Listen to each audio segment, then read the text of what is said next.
Hello, hello. Welcome to another AMA with the American Crypto Academy. We have our CEO, Jahon, the CEO of American Crypto Academy, here with us. And we have Eric Forst, who is the CEO of Blocksee, who I've known for a while now, and I'm really excited to dig in and see what he's been up to.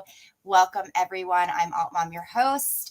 Join us on YouTube and Twitch and drop some comments, and let's get into it. Jahon. Yeah, absolutely. Absolutely. Thank you, AltMom, and thank you, everyone, for joining us once again. We've been doing these now for the past few weeks, and we are going to continue to do these hot, our AMAs, and we are thrilled to have Blocksee on. Eric, it's a pleasure to have you on. AltMom, it's a pleasure to have you leading the show again.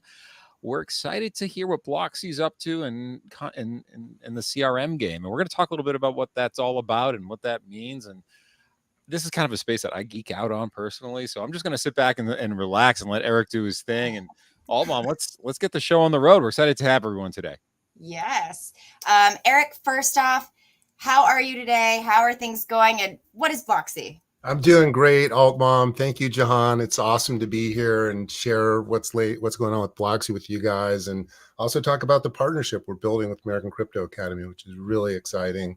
Where do you want me to start? Do you want me just to give like the legacy story of how Well, let's start with the very basics. What is a CRM? Because there are a lot of people that think they know what it is, but there's more to it than the simple Rolodex, old school style of people, right? Yeah, that's for sure. We were just chatting about this in the pregame show, and CRM has evolved. It's come a long way since the green screen CRMs that I first used 30 years ago when I was working for an internship for a Madison Avenue marketing agency, where they mailed those flyers out to all the cable networks, and they were promoting, the latest HBO or Cinemax, products to all the cable channels around the country. So we had this CRM called Q&A. It was a green screen where it was literally just putting in the name and address of the prospect, their phone number, and it was the sales database. It was just a digital Rolodex back in the day. That's really all it did. And you could type in some notes, and it was very basic. And then those evolved into softwares that you installed on a CD-ROM. There was Goldmine and there was Act with an exclamation point in the 90s. And those were a little more advanced Windows-based softwares that started to add things like automation, like, automatically being able to send out emails. And so, CRM really took off with Salesforce.com and cloud computing in the early 2000s. And I think that's what most people think of with CRMs now. HubSpot has become one of the most popular CRMs. It's the one that we actually also use in combination with Blocksee to do our email outreach and our email marketing through HubSpot. So what does CRM mean for Web3? In some ways, it's maybe more accurate to call it a wallet relationship manager. And what we're doing in Web3 is we're transforming on-chain data, all of this public information that's connected to a smart contract on a blockchain, putting it into a dashboard so a marketer can use it. And I think the reason we call it a CRM is because you're building a user profile, which is what all CRMs have always done. And our user profile is around a wallet address. So it's a wallet profile to start, and it's anonymous, and all you know is a wallet address. You don't know the person's name. You don't know anything about them.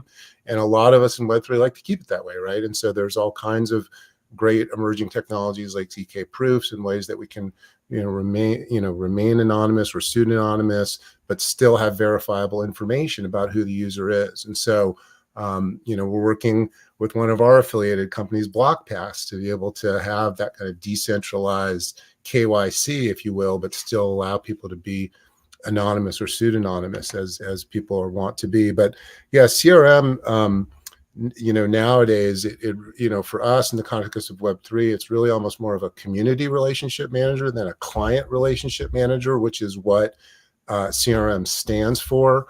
Our CRM doesn't give you the typical phases, like how does the prospect move from a lead to a qualified prospect to a customer and then ongoing customer service. where you have a sales guy who's putting in their notes, right? That's the typical business user of a CRM. In a Web3 CRM, it's more about the community management and how is the community growing and changing over time, as opposed to an individual user and trying to sell to an individual end user. So I'm going to slow you down for just yeah, a go second. ahead.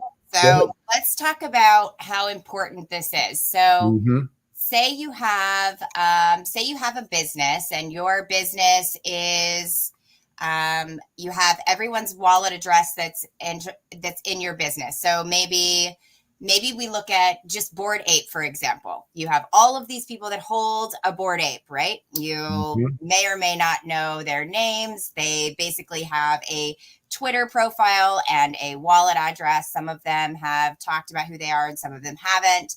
And you've got big things coming. You've got metaverse, you've got airdrops, you've got this, you've got that. So we're just going to take it back a little ways. How important is it to have something like this CRM for a company like that would have, all of these phases planned, but how to interact with their clients, with the people that are part of their business? Yeah, that's a great question. So the way that we solve that problem is we have a user registration form. And so anyone who uses HubSpot is familiar with their form builder, right? So we give our clients a very easy to use copy and paste HTML injection code. So you can put on any website a Web3 registration form that is token gated, possibly. If not, it allows a Web2 user to just put their information in the form, their name, their social IDs, their email, whatever you as the marketer or community builder decide is a required field or not.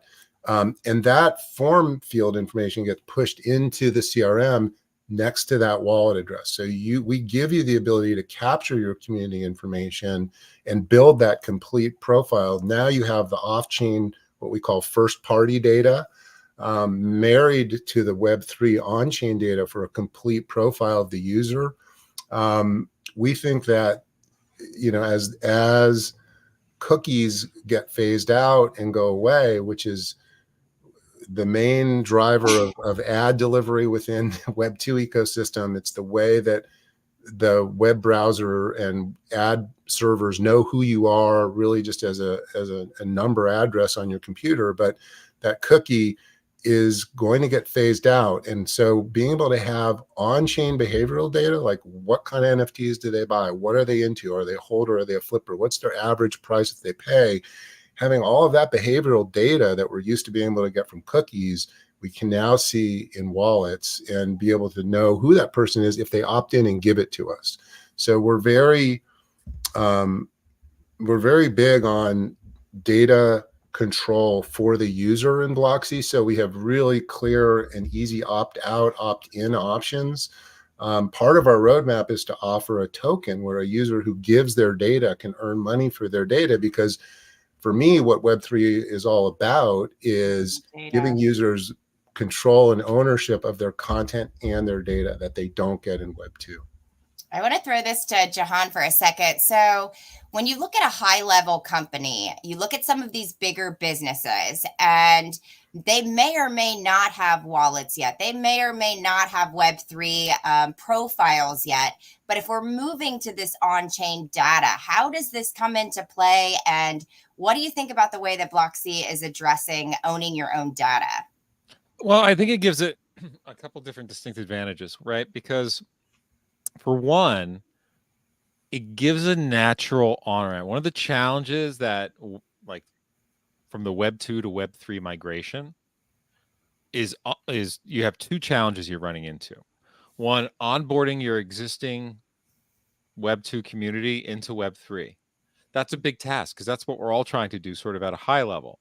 And then two, onboarding Web 3 users into your Web 2 community by demonstrating either value or validity, right? And those two pathways have so far been disconnected. What Blocksee offers is the bridge to do either one of those, right? Where it's an automatic. If you're a traditional enterprise, small SMB, small business, whatever have you, or anything in between, you already have a reasonably functional like customer or contact data set, right? Now you got to do is just fill in the blanks. So that's easy to roll into. Where, hey, look, your wallet's been created. There's one ready for you if you want to use it, or create your own. We have everything else, and this gives you enhanced, perhaps, experiences as part of our community, right? And then vice versa. It gives, I think for companies that start to utilize those pathways, gives them instant validity with a new group of community members, the Web3 community members that they thus far have been unable to attract, right? So I'm big into bridges. I understand that these are two worlds that are colliding and they need to be fused. And I think this type of solution that Eric's built fills a very important and critical void in that dynamic. So yeah, well, I can see something that for me personally, working in the event space, working in the meet everyone networking space, it's really beneficial. That's why we've had some conversations about this before. But then when we're talking about this bridge from Web 2 to Web 3, you have companies that are still unsure about what's going on here. They don't know, like, is there actual money there? Is it magic internet money there? Are there people buying things? Does this correlate with if the market's up or down? So you're able to show that data using Blocksee for these big corporations that are coming in, right? Yeah, absolutely. They're all about KPIs, like how can we show that our community is growing or shrinking over time, and how do we show that the number of wallet holders, and what's the quality of the wallet holders? Are they people who are actually buying stuff, or are they people just bidding on stuff but they don't buy it? So yeah, that's what the enterprise users want, and that's where we're seeing a lot of traction right now. I mean, where Web3 is heading and moving is away from collectibles, away from monkey pictures, if you will. That's the way we mostly talk about into them. cars and aerospace and the Internet of Things, and we really are. It's big brands. Yeah, fractionalized assets, right? Tokenized assets of real world things. That's one of the really big use cases. One of the things that a lot of people are talking about here in San Francisco and Silicon Valley is how to tokenize inputs into AIs. So what's happening now is, a lot of these AI companies are getting sued by all the creators that had their data trained on, right, to create these generative outputs. So there are some amazing projects working on this problem where all of those inputs, those creative inputs that get trained on, can be tokenized, and the creators can get paid out for the AIs that use them. But AI, we have to talk about it. It's transforming our world, the Web 2 world and the Web 3 world. A lot of people are calling it Web 5. I can't remember what Web 4 is. We're skipping over it. Yeah. You're on mute, John. I was sorry about that. I said we got there faster. Web 5. Holy we already skipped Web 4. We're in Web 5 now. Yeah. But I was looking at one of the AI influencers here in San Francisco, who I've known for years from my days in Web 2, is Jeremiah Oyang, who used to be an analyst with Forrester Research and then Altimeter Research. And he has an interview in VentureBeat where he's talking about how ads are going to get inserted into ChatGPT. Because now what's happening is people move away from Google and they're doing more and more searches and more inquiries into ChatGPT or Perplexity AI or whatever AI they're using. The advertisers are now just going to be inserting sponsored sentences in those output streams. And so yeah, all of that is changing, but I really do think that the tokenization of those inputs is going to be a really important part of this new future. And I think Blocksee is well positioned to actually help manage even, those types of relationships. It's awesome. We have some questions coming in. We've got John Sarson popping up with, can you discuss the fundraising you're doing at some point for accredited investors only, not financial advice, etc. Never financial advice from the Sarson funds, but yes, let's ask, how are things going with fundraising? Yeah, fundraising has been great. We're really happy to have had John and Sarson Funds as an angel investor. And so we're really moving into what I would call our seed round now that we're live and we're getting revenue, we're getting SaaS revenue. We're just starting out to look for investors on on what we would call a seed round with a safe note. And so those conversations are going okay. Certainly Web3 investment is slowing down, and there's a lot of that money shifting into AI.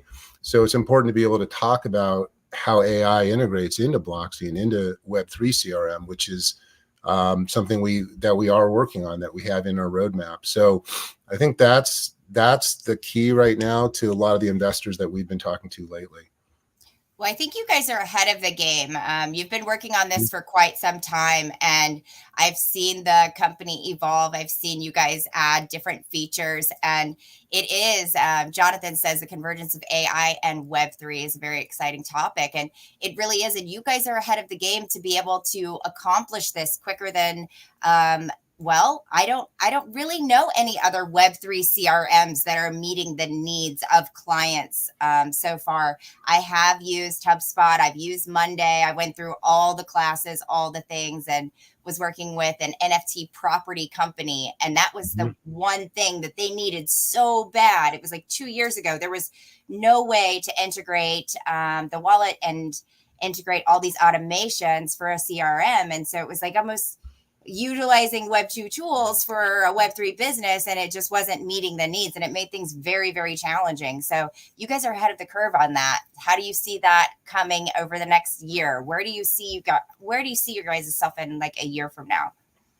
So that's a great question. So, part of it is how we're using AI and incorporating AI. So where there's an opportunity for us is as we add machine learning and predictive analytics analysis of all the wallets that we index and collect, we're going to be able to have much more wallet behavior data in our dashboard. So you'll be able to see AI inferenced lists of, here's a whole bunch of wallets that are into movie NFTs. Here's a whole bunch of wallets that are into fractionalized ownership of real world assets, and be able to make that kind of predictive analytics using AI is exciting, and being able to understand your customers better by analyzing all the different wallet behaviors. So that's huge part of our roadmap where things are going in the next year.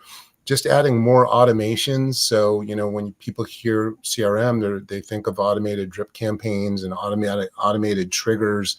So we're adding a lot of that. So if it requires 5 tokens, 5, ACA tokens or whatever token you hold to get access to a token gated community or to an event, being able to automatically send messages asking people to top off or reminding them to keep their subscription up to date. Those are things that are coming for us in our roadmap in the near future. I got a quick question for you.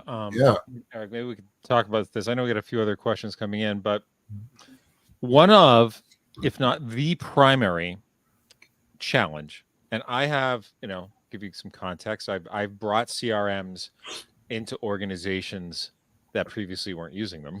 Mm-hmm. So like the challenge always is one, usability, because the end user of a CRM is a business user, not a tech user. That's right. Right. And usability, ease, user interface, and then, not only that, getting folks to either migrate off what they're using or compatibility with existing traditional CRMs.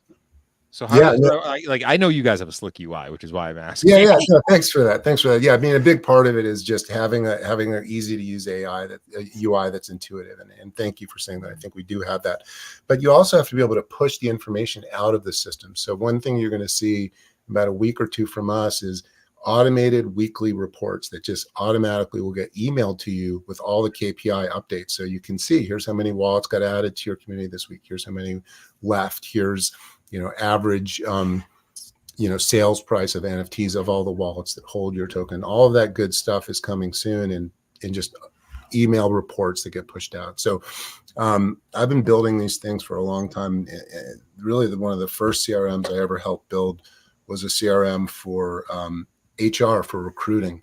It was called Agile One. I was running marketing for a staffing company, a nationwide temp agency and full-time placement agency. And then in 2007, I worked for one of the first social media sentiment analysis platforms that did social media influencer identification. And it was also kind of a social media CRM where you could find all the people talking about your brand, engage in those conversations, track all your conversations with your community. And we always struggled with that issue with all the CRMs have either built or used.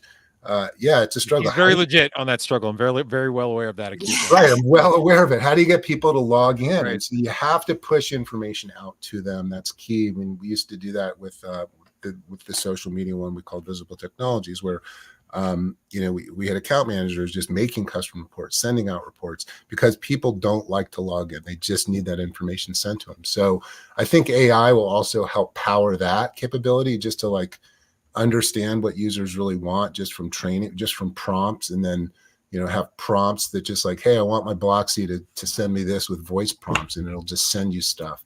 I think that's where we'll be really soon too. We've got a good question here. So what does your prototypical client look like at Blocksee, and what size digital community? What are some examples of that? Yeah, so we've built Blocksee for clients of all sizes. And right now, our clients range from individual artists, just people making NFTs, and they just want to have a way to mint new NFTs and see their community and communicate with their community, create token gated experiences for them. So we have individual artists using it.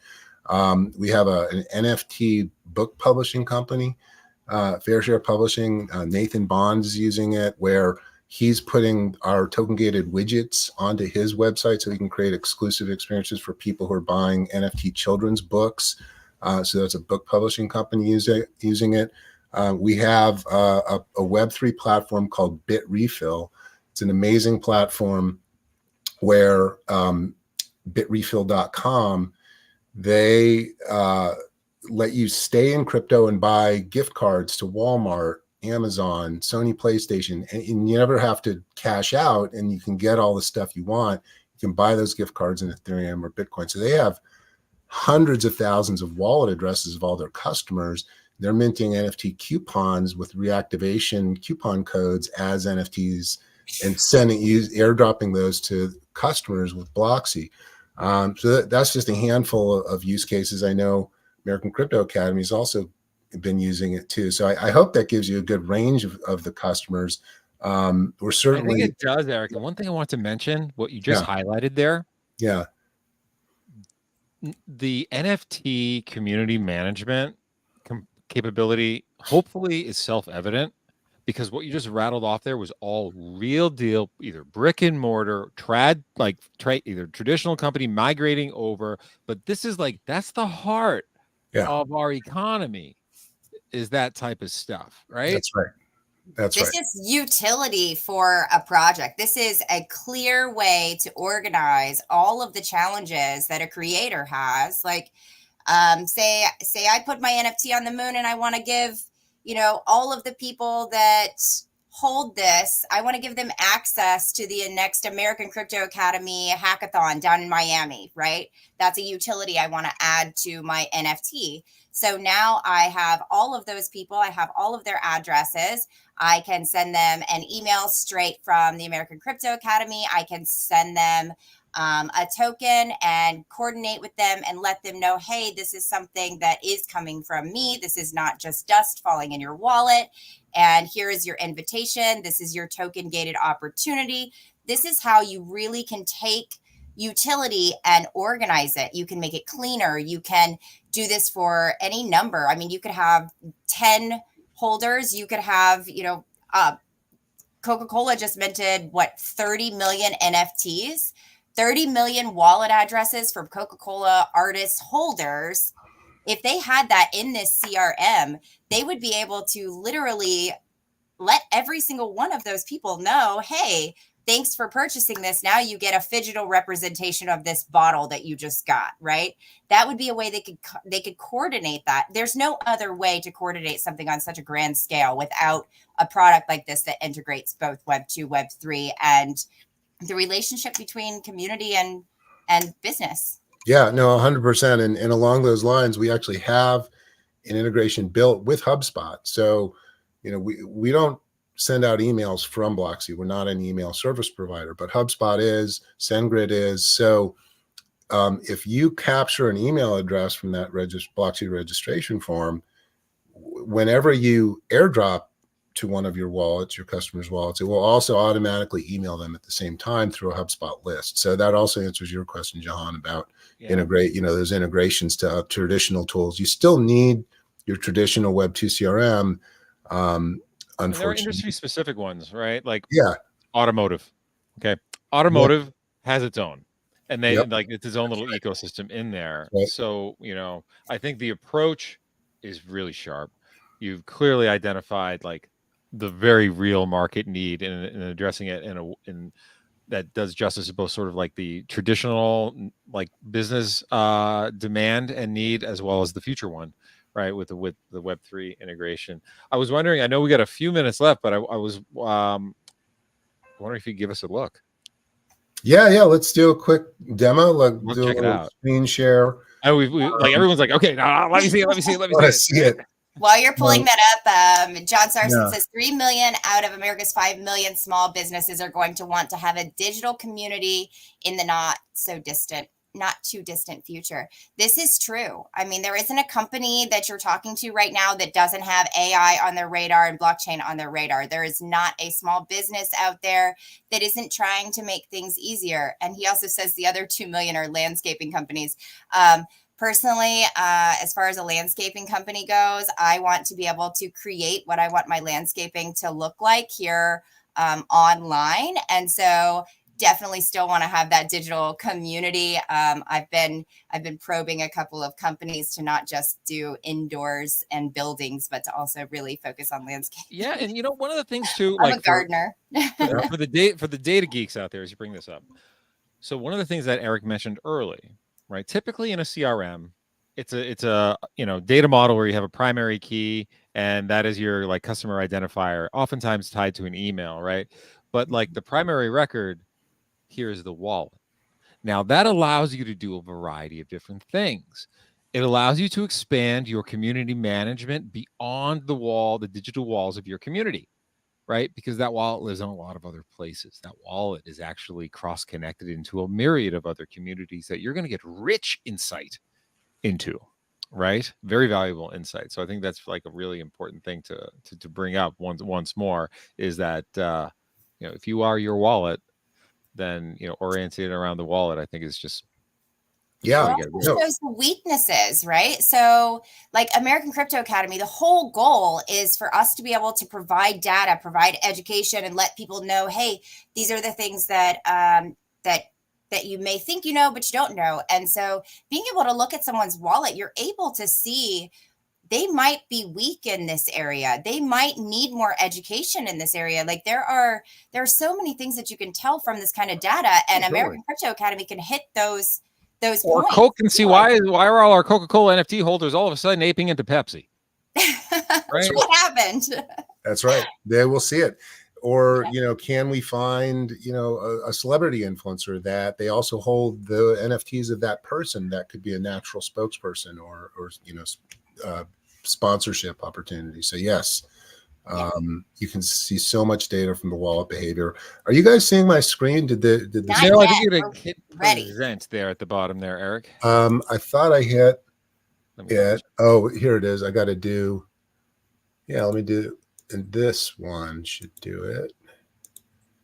All right. Let me know when you're seeing it. There we go. Awesome. So, so this is an example of what it looks like when you embed the Blocksee widget into a website. So this allows any website in the world to have a Connect Wallet button. So I'm hitting the Connect Wallet button.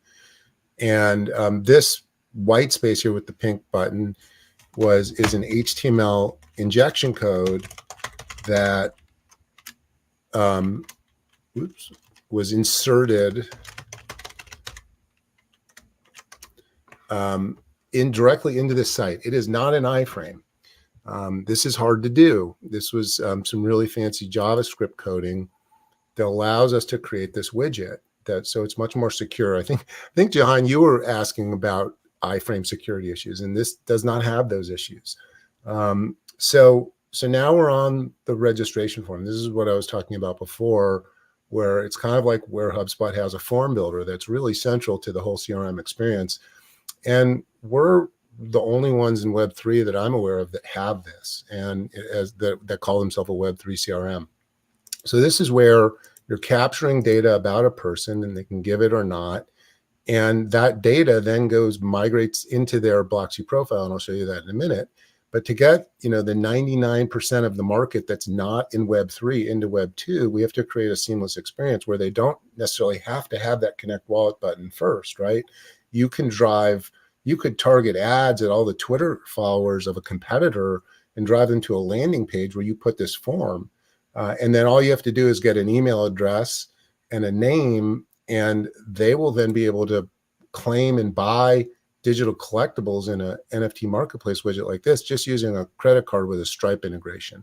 And just like you can, we enable this for tickets, we're going to enable this for all your collectibles. So it'll say my digital assets here in addition, and that's coming in a few weeks. And that allows anyone to just, without a wallet, without Ethereum, without any crypto, to start experiencing the power of these NFTs that can be subscriptions, membership passes, rewards, badges, coupons, special offers. There's so much we can deliver as a digital asset. Fractionalized real world assets is a really hot topic that I continually hear discussed here at the Web3 meetup. So Tell us about the chat feature. That's exciting. We want to be able to communicate. Exactly. So this is where you can have a token gated chat on your website, and you don't have to send people to Discord or Telegram and all the spammers and scammers. I mean, I can't tell you how many people I've talked to who've gotten their crypto wallets hacked because they were in a Discord group, right? I mean, that's where that stuff happens. And so this way you can now have a chat of your MVP customers who are only allowed into this group chat if you put them on the list, and their wallet has to be on that list. So I'll show you how that works. Let's go into the CRM. So I'm just opening, so in the CRM, in the dashboard, this is where you can have all these different projects that you load. You can load any smart contract of any NFT collection in the world. So here's the Bored Ape Yacht Club. Here's Gitcoin, which is an ERC20 token. And I love demoing this one. There's almost 100,000 holders of Gitcoin. And it's great for B2B users. Like, they want to target developers and investors. That's a lot of who holds Gitcoin. But I'm just going to load one of the Blocksee smart contracts just for the demo so you can see how it works. You get a list of all of your holders right here, one easy funnel, all the wallet addresses, what's their ETH balance, how many total tokens do they have. You can see all the inactive wallets that used to hold my asset, and they don't. So I want to reactivate these people. These are former customers. And then the community funnel is where, when you fill out that registration form, like I was just showing you on the Blocksee website, you can now see my wallet and all the NFTs that I hold in it, just like you can click on any wallet in Blocksee and see what they hold and learn a little bit more about your customers that way. And this, again, is one of the big opportunities where we're bringing in AI to be able to analyze all these wallets and be able to really help our customers understand their clients even better at a deeper level. So is it easy just to quickly load a contract and create one? Yeah, it's super easy. When you're to set it up, you just go to a new project, you give it a name, you paste in the smart contract address of any ERC 721, 1155, or ERC 20 token. Right now we're on Ethereum and Polygon. We're going to be adding most of the EVM compatible chains over the next few months.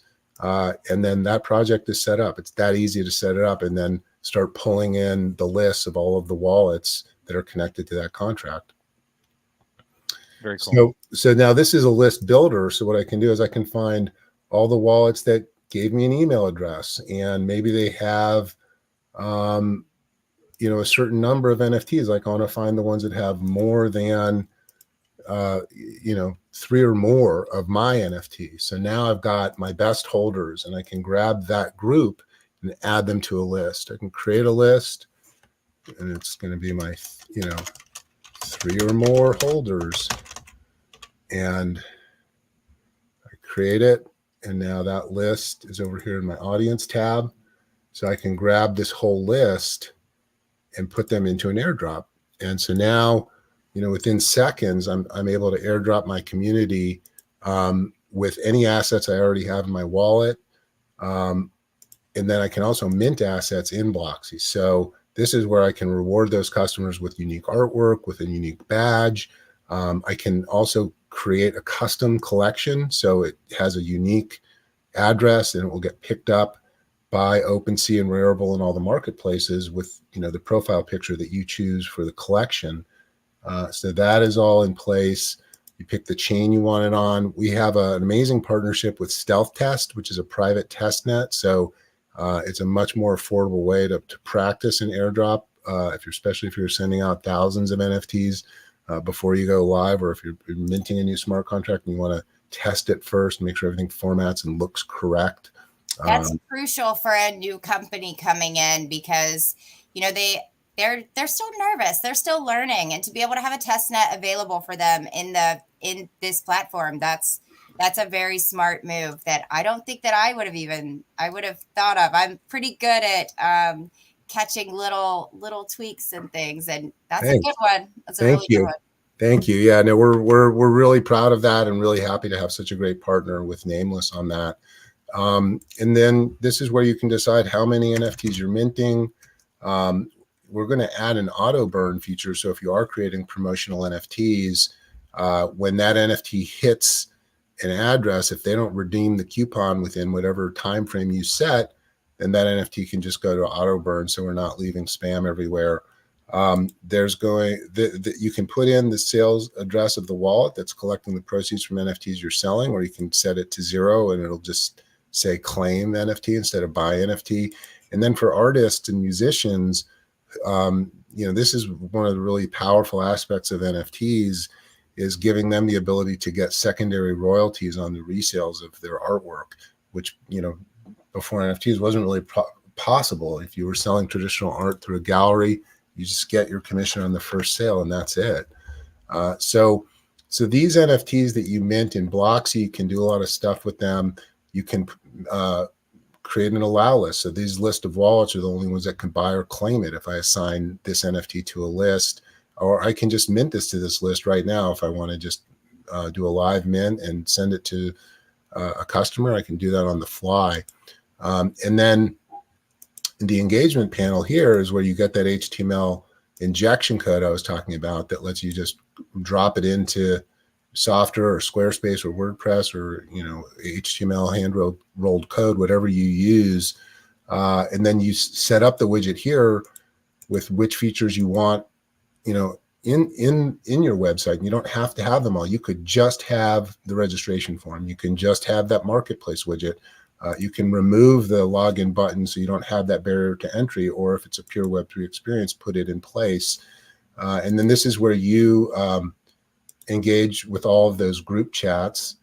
And I forgot to mention that the group chat is controlled by this audience list. So this little icon here will determine whether or not that is a group chat. So that's how you get in that exclusive group chat that you put onto your website, through that little chat icon. And that enables who's able to see the chat on the widget.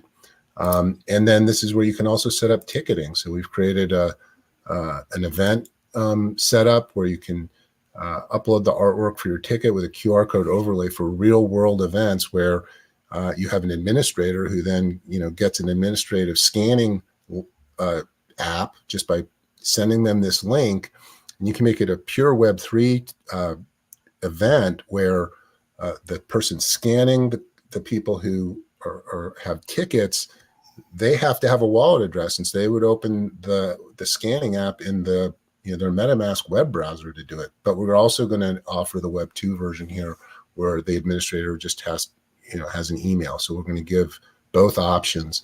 But yeah, we've got a lot in Blocksee that makes it a really functional tool for marketers, whether they're event marketers or B2B or B2C marketers. You can do it all here in Blocksee. So that's sort of a quick. I've got so many ideas already, Eric, just to put into just to play with a little bit this summer. I know we've got multiple events coming up. I know American Crypto Academy is looking at some really cool things, and this is going to be fun to see this play out. I've enjoyed watching you grow and watching the company grow over the past year. We've got another question about how does your system address regulatory compliance and data protection standards such as GDPR or HIPAA? Those are great questions. So first of all, our CTO is based in Spain, so he's very intimately familiar with GDPR and how to build technology that is compliant with that. So our terms of service, our privacy policy is that we can't resell or use your data outside of the system in any way, shape, or form. That anyone who wants their data removed from the system just sends in the request and we'll take it out for you, or you can just erase your user profile. So all of those features are in place to be compliant. I mentioned the partnership with BlockPass. So we'll be able to offer KYC wallet. So if you're in a regulatory environment, whether it's environmental or banking regulations, financial services, you want to make sure that you're only dealing with wallets that are docs that are verified to be from a real user with a driver's license. You can do that. So I think that answers that question. Yeah. Now, Eric, speaking of partnerships, like the Blockpass is a big one. Of course, we're happy and thrilled to be working alongside Blocksee with the American Crypto Academy. Your partner ecosystem is already sort of growing, right? Yeah. You've already got folks lined up, so we're happy to see that. Yeah, well, a big part of it is our partnership with you guys. So, we're talking to, I can talk about this. So, we have an amazing partnership with AWS, with Amazon Web Services. We use their Web3 data, and there's way less latency in it than the other RPC node providers we were using. It's reliable because it's on Amazon Cloud. We don't have to worry about it going away. And it opens their whole ecosystem of partners in Web 2 and Web 3. So we're now part of their startup program, and they're introducing us to all kinds of amazing partners. We talked about this opportunity where, they have a gym that has hundreds of gyms all over the country, and they've got all kinds of video content from their trainers, exercise videos. And so we're working with you guys so that we can collaborate on a view to earn program where you use American Crypto Academy to establish and verify that you watch the videos, that you passed certification for the course, and then the NFTs and credentials can get delivered through the Blocksee airdrop feature. So that's a really exciting partnership that can hopefully support, like John was talking about, the 3 out of 5 million small businesses all over the country that are going to have really creative ways to use our services and use blockchain and NFTs. Absolutely. Yeah. Super exciting. Okay, so how do people get a hold of you? What do they do? How do we integrate this into every single project that we know out here? What's the process? How do they find you? Yeah, but Eric at Blocksee.co is great. I'm an old guy, so I like email. You can use Telegram at Eric Forst if you want to reach me there. But yeah, just our website, you'll see all kinds of sign up forms where you can go to Blocksee.co, and and on Twitter I'm at eForst, if you want to put that one up, and you can sign up and try Blocksee for free today. So we have a freemium model. So if you go to Blocksee.co, you'll see the try it for free button. Just click that link, and you'll have a free account. The free version lets you do everything. It just limits the list of wallets to 100 wallets in the lists. So if you want to airdrop bigger lists, or if you have a bigger community, then you go into our paid SaaS tiers, which start at $100 a month. So it's really affordable. We priced it so that individual NFT artists can use it. It's super helpful for the individual artists. So that's less than like SMB pricing. That's free. Look, I'm a CRM guy. That's where I cut my teeth in tech many years ago. So go sign up. go try it out, right? I'm sure Eric would love the feedback. And sounds like American Crypto Academy's loving it from that alpha. 100%, 100% we are. And I want people to know that. And like, we find it to be filling a really critical need. And it's raising the issue at the, you know, and giving folks a different perspective on managing your communities, right? At all levels, whether it's from an individual level, through an NFT community level, to a larger project, to a small business, to a large scale enterprise, right? And it's bridging that, which I think is super important. Eric, we were thrilled to have you today. And thank you so much. Thank you guys so much. Really, really fun building this partnership with you. And it's great to talk to your audience about Blocksee. Thank you. Yeah. Thank you guys so much for joining us today. You can easily reach Eric on the website or any of his other contacts. Please make sure you shout out, hey, I saw you on the American Crypto Academy, AMA. Let him know that this is where you found some of the information. Also, don't forget to retweet and share this on your social medias. And yeah, thank you guys for joining us today. And we will see you again next Tuesday. Sounds good. Thanks very much, everybody. Thank you again, Eric. Thanks, AltMom.